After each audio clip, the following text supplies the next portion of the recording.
Takže ještě jednou, zopakuju to, co je napsáno v propozici. Doufám, že jste si to všechno přečetli a že se tím budete řídit.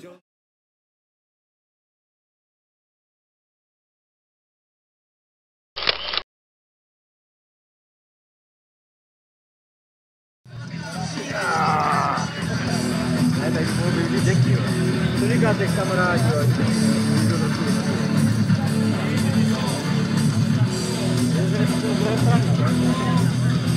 Náhoda.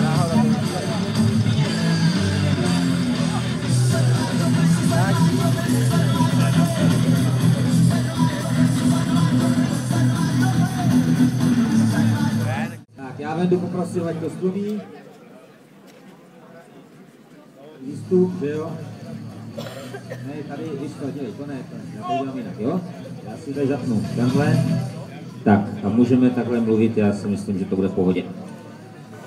Takže prosím vás, my jsme všichni strašně rádi, že zaprvé jste všichni tady, jste všichni zdraví, jste všichni plní dojmů a že můžeme být tady v krásném areálu chatkového tábora v Protivanově. Přejezd.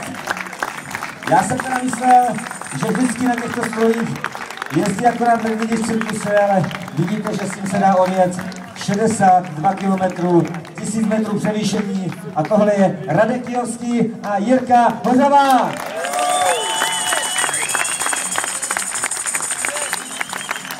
Kategorie a medaile za chrabrost.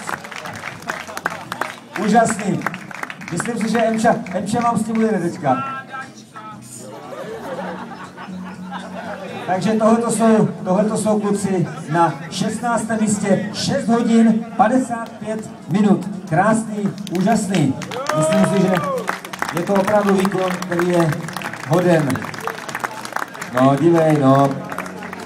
Je potřeba si vzít psa, že jo, z toho aspoň. Má tam strejda psa. Ještě jednou, jak se jmenovaly vaše dva krásné stroje? No, můj se jmenuje Drtič Hrud a to je Plaťák.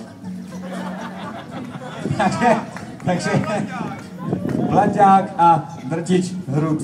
Fajn. Tak, na 15. místě časem 6 hodin 38 minut 19 sekund je Mirek Horáček a Franta Horáček.